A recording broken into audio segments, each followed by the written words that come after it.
மனிதராக பிறந்த ஒவ்வொருத்தருமே ரொம்ப ரொம்ப ஆசைப்படக்கூடிய விஷயம் என்ன அப்படின்னா எப்போவுமே மகிழ்ச்சியாக இருக்கணும் அப்படிங்கிறது தான் பெரும்பாலும் எல்லாத்துக்குமே பிடிச்சமான ஒரு விஷயம். ஆனால் இப்போ இருக்கிற சுச்சுவேஷன் படி ஏதாவது ஒரு பிரச்சனை இருந்துக்கிட்டே தொடர்ந்து கொண்டே இருக்குது. அதே மாதிரி சில பேர்த்துக்கு பார்த்திங்கன்னா பயங்கரமாக யோசிப்பாங்க, நமக்கு மட்டும்தான் இப்படி பிரச்சனை வருதா, இதெல்லாம் தீர்வே இல்லையா, எப்போ பாரு பிரச்சனை பிரச்சனை பிரச்சனைனே சந்திக்கிறதாகுது அப்படின்னு நிறைய பேர் புலம்புறாங்க. இப்படிப்பட்டவங்க நம்மளுடைய வீட்டுக்கு நல்ல செய்தி தேடி வர என்னெல்லாம் வழிபாடுகள் செய்யலாம், அதே மாதிரி உங்களுடைய வீட்டுக்கு குலதெய்வம் வந்து குடிகளில் எந்த மாதிரியான வழிபாடுகள்லாம் செய்யலாம், அப்படி உங்களுடைய வீட்டில் தெய்வம் இருந்துச்சு அப்படின்னா நீங்கள் எப்படி அதை உணரலாம் அப்படிங்கிறது எல்லாமே நம்ம இந்த வீடியோவில் ஃபுல்லாக பார்க்க போகிறோம். வீடியோ பார்த்திங்களா உங்களுக்கு ரொம்ப யூஸ்ஃபுல்லாக இருக்கும். வீடியோவை ஸ்கிப் பண்ணாமல் முழுமையாக பாருங்கள். வீடியோ பிடிச்சிருந்தால் மறக்காமல் லைக் பண்ணுங்கள், பிடிக்கல அப்படின்னா டிஸ்லைக் பண்ணுங்கள். அதே மாதிரி உங்களுக்கு இது போன்ற பல சுவாரஸ்யமான தகவல்களை நீங்கள் தெரிஞ்சுக்கணும் அப்படின்னாலும் இனியவள் உற்சாகம் சேனலை சப்ஸ்கிரைப் பண்ணிக்கோங்க. கூடவே இருக்க பெல் பட்டனையும் ப்ரெஸ் பண்ணிட்டு வாங்க வீடியோக்குள்ளே போகலாம். அதே மாதிரி உங்களுடைய குலதெய்வத்தோட பேர் என்ன அப்படிங்கிறத மறக்காமல் கமெண்ட்ஸில் மென்ஷன் பண்ணுங்கள்.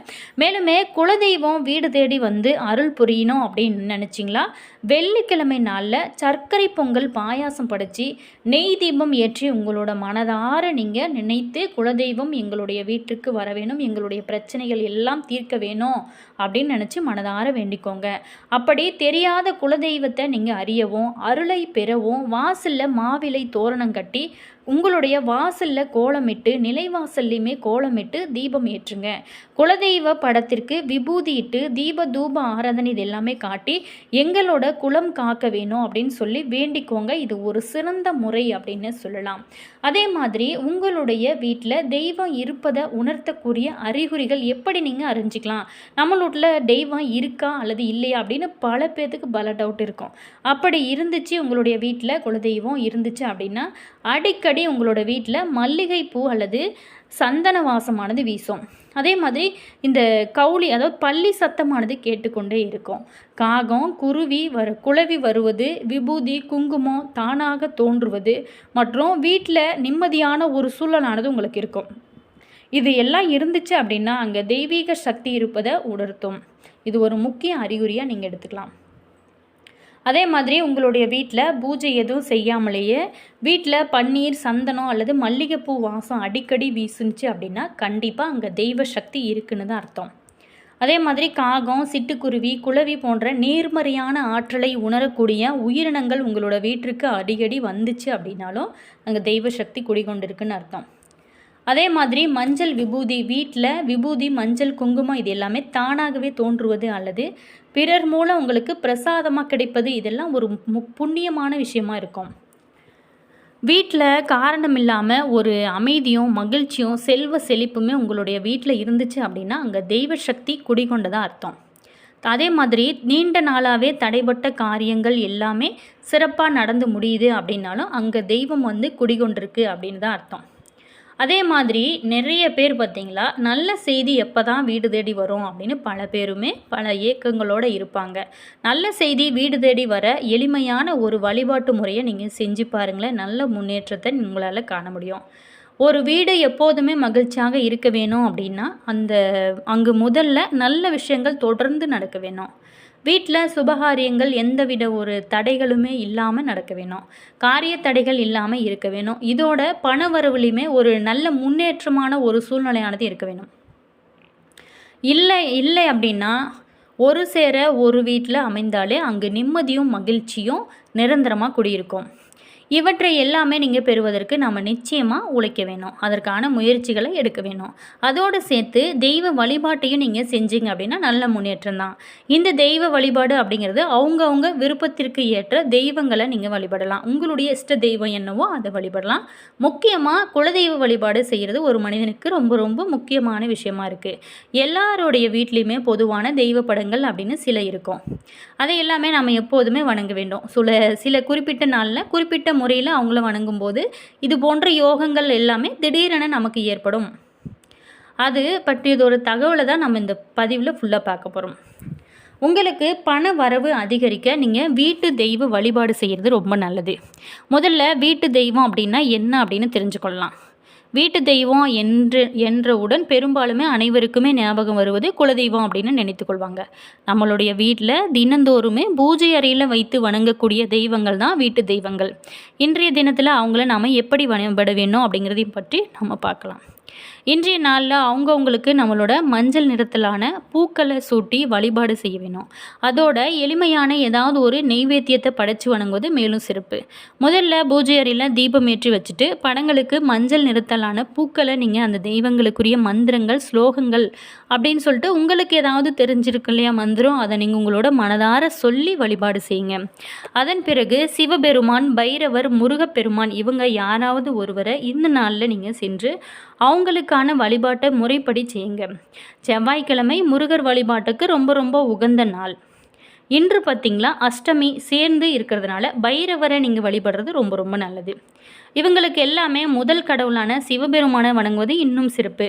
இந்த வழிபாட்டை நீங்கள் பார்த்திங்களா உங்களுக்கு நேரம் கிடைக்கும் போது எல்லாமே நீங்கள் செய்து வழிபாடு செய்யுங்க. இன்றைய தினத்தில் இவையெல்லாம் நீங்கள் செய்யும் பொழுது நல்ல செய்தியும் சந்தோஷமான ஒரு சூழ்நிலையும் உருவாவது மட்டும் இல்லாமல் பண வரவுமே நிச்சயமாக வரும். அதே மாதிரி கடன் பிரச்சனை தீர்ந்து பண வரவு அதிகரிக்க நம்ம தீபம் ஏற்றுவது ரொம்ப நல்லது. அது நமக்கு வரவேண்டிய பணமாக இருக்கலாம், அல்லது நாம் எதிர்பார்த்த பணமாக இருக்கலாம், புதிய வேலை தொடர்பான தகவலாக கூட இருக்கலாம். ஏதாவது ஒரு நல்ல செய்தியோட கூடிய பணவரவு நிச்சயமாக உங்களுக்கு கிடைக்கும். முழு நம்பிக்கை இருக்கிறவங்க மட்டும் முழு நம்பிக்கையோட இந்த வழிபாட்டு முறையை கண்டிப்பாக உங்களோட வீட்டு பூஜை அறையில் நீங்கள் தீபம் ஏற்றி வழிபாட்டு செஞ்சு பாருங்களேன். கண்டிப்பாக உங்களுடைய வீட்டில் நல்ல காரியங்கள் தொடர்ந்து நடக்கும். அதே மாதிரி நல்ல செய்தியுமே தேடி வரக்கூடிய அற்புதமான வாய்ப்புமே உங்களுக்கு உருவாகும். அந்த வாய்ப்பையெல்லாம் நீங்கள் சரியாக பயன்படுத்தினீங்க அப்படின்னா கண்டிப்பாக உங்களுக்கு நல்ல செய்திகள் உங்களுடைய வீட்டில் சிறப்பாக நடக்க ஆரம்பிக்கும். இது உங்களுக்கு மன மகிழ்ச்சியை கொடுக்கும். உங்களுடைய வீட்டில் சுபிட்சத்தை ஏற்படுத்தும் ஒரு அற்புதமான வழிபாடாக இருக்கும். அடுத்ததாக பார்த்தோமா, நம்மளுடைய குலதெய்வம் வீடு தேடி வர எப்படி வழிபாடுகள்லாம் செய்யலாம். குலதெய்வம் உங்களை தேடி வர இதை மட்டும் நீங்கள் சரியாக செஞ்சு பாருங்களேன், உங்களுடைய வாழ்க்கை நிச்சயமாக வெற்றி தான். நாம் என்ன தான் ஊராக சுற்றி எத்தனை கோயில்கள் குலமாக நம்ம அலைந்து திரிந்தால் கூட நமக்கு நம்மளோட குடும்பத்தை காக்க வேண்டிய கடமை உடைய தெய்வம் அப்படின்னா அது நம்மளுடைய குலதெய்வம் தான். அதனால தான் பெரும்பாலுமே நம்ம குலதெய்வத்திடம் வேண்டும் போது எங்கள் வீட்டு காவல் காத்து எங்களை காக்க வேணும் அப்படின்னு சொல்லி வேண்டுவோம். மற்ற தெய்வங்கள் நம்மளோட குலத்தை காப்பதை காட்டிலும் குலதெய்வம் அப்படிங்கிறது நாம் குலத்தை காக்க வேண்டிய ஒரு கடமை உடைய தெய்வமாக இருக்கிறதுனால நாம் இப்படி வேண்டுறோம். அத்தகைய குலதெய்வம் நம்மளோட குலத்தை காவல் காக்க வேணும் அப்படின்னா நம்ம கண்டிப்பாக செய்ய வேண்டியவைகளை எல்லாமே சரியான முறையில் செஞ்சால் தான் அவங்களுமே நமக்கானதை செய்வாங்க. அப்படி நம்ம என்ன செய்ய வேணும், எப்படி செய்ய வேணும் அப்படிங்கிறத ஃபுல்லாக பார்க்க போகிறோம். குலதெய்வம் நம்மளோட வீட்டை காவல் காக்க வேணும் அப்படின்னா எங்கிருந்து காவல் காக்கும், நிச்சயமாக அது நம்மளோட வீட்டில் நிலைவாசலில் இருந்து தான் நம்மளோட தெய்வமாக காக்கும். அதனால தான் வீடு காட்டும் போதுமே நம்ம கூட நிலைவாசல் வைக்கும் போதும் நவதானியங்கள், தங்கம் என சக்தி வாய்ந்த பொருட்கள் அனைத்தையுமே சேர்த்து கவனமாக வைப்பாங்க. அப்படி தெய்வமே வந்து நிற்கக்கூடிய அந்த இடத்தை நம்ம எப்படி வைத்திருக்க வேணும் அப்படிங்கிறத நம்ம முதல்ல தெரிஞ்சுக்குவோம். அடுத்து தெய்வம் நம்மளுடைய நம்மோட நிரந்தரமாக இருக்க என்ன செய்யலாம் அப்படிங்கிறத பார்க்க போகிறோம். அதே மாதிரி நிலைவாசலை நம்ம எப்படி வைத்திருக்க வேணும் அப்படிங்கிறத பார்க்கலாம். அதாவது நிலைவாசலை நம்ம எப்போதுமே நல்ல தண்ணீர் கொண்டு சுத்தமாக துடைச்சி அதில் மஞ்சளை குழைத்து நன்றாக பூசணும். அப்படி பூசும்போது கீழிருந்து மேலாகத்தான் பூச வேணும். இப்படி பூசிய பிறகு மஞ்சள் குங்குமம் வைக்க வேணும். இந்த மஞ்சள் வைப்பதும் குங்குமம் வைப்பதும் அவங்கவுங்க தனித்தனியான வழிமுறைகள் வச்சுருப்பாங்க. அந்த முறைப்படி நீங்கள் வச்சுக்கோங்க. ஆனால் இப்படி வைக்கும் குங்குமம் போட்டு ஒற்றைப்படையில் வரும்படி நீங்கள் வைக்கிறதா ரொம்ப ரொம்ப சிறப்பு. அடுத்ததாக அதன் பிறகு தினந்தோறுமே நிலைவாசலுக்கு ஊதுபத்தி, சாம்பிராணி இது எல்லாமே காட்ட வேணும். நம்ம வீட்டில் எப்போதுமே கற்பூர தீபம் ஏற்றினாலும் அந்த தீபம் ஆராதனையை நிலைவாசலுக்கும் கட்டாயமாக நம்ம காட்ட வேண்டும். அதே போல் தான் பூஜை செய்யும் போதுமே மலர்களை நிலைவாசலுக்கு மேலே கொஞ்சமும் அதே போல் நிலைவாசலுக்கு கீழே கொஞ்சமும் தூவ வேணும். இதை நீங்கள் வீட்டுக்குள்ளே இருந்து வெளியே தூவக்கூடாது. வீட்டிற்கு வெளியில் வந்து நீங்கள் பூவை வைத்து வணங்கணும். அதன் பிறகு தான் நம்ம உள்ளே செல்ல வேணும். இந்த நிலை வாசலில் மாவிலை தோரணம் கட்டுவது இன்னும் சிறப்பான ஒரு விஷயமா இருக்குது. அந்த மஞ்சள் குங்குமத்தை வாரம் ஒரு முறையாவது நீங்கள் மாற்றணும். இந்த முறையை நீங்கள் சரியாக செஞ்சு வந்தீங்களாவே போதுங்க. நிச்சயமாக குலதெய்வம் நம்மளுடைய வீட்டு வாசலில் எப்போதுமே காவலுக்கு நிற்கும். அது மட்டும் இல்லாமல் நம்மளுடைய குலதெய்வம் அப்படின்னு தெரியாமல் இப்படி நிலைவாசலில் பூஜை செய்யும்போது மனதார நம்ம கும்பிட்டா போதுங்க. அவங்களோட குலதெய்வம் வீடு தேடி கண்டிப்பாக உங்களை காக்க வரும். வீடியோ பிடிச்சிருந்தா மறக்காமல் லைக் பண்ணுங்கள். இது போன்ற பல சுவாரஸ்யமான தகவல்களை நீங்கள் தெரிஞ்சுக்கணும் அப்படின்னாலும் மறக்காமல் இனியவள் உற்சாகம் சேனலை சப்ஸ்கிரைப் பண்ணிட்டு கூடவே இருக்க பெல் பட்டனையுமே ப்ரெஸ் பண்ணிக்கோங்க. அப்போ தான் நாங்கள் போடுற ஒவ்வொரு வீடியோஸுமே உடனுக்குடன் நோட்டிஃபிகேஷனாக வரும். இந்த வீடியோவில் நம்ம குலதெய்வத்தோட சிறப்பையும், குலதெய்வம் நம்மளுடைய வீட்டில் எப்படி குடிகொள்ளும், நம்மளுடைய வீட்டிற்கு நல்ல செய்திகள் தேடி வர எப்படியெல்லாம் வழிபாடுகள் செய்யலாம் அப்படிங்கிறது எல்லாமே தொடர்ந்து பார்த்தோம். வீடியோவை ஸ்கிப் பண்ணாமல் பார்த்துருப்பீங்கன்னு நினைக்கிறேன். பிடிச்சிருந்தால் லைக் பண்ணுங்கள். Always thank you.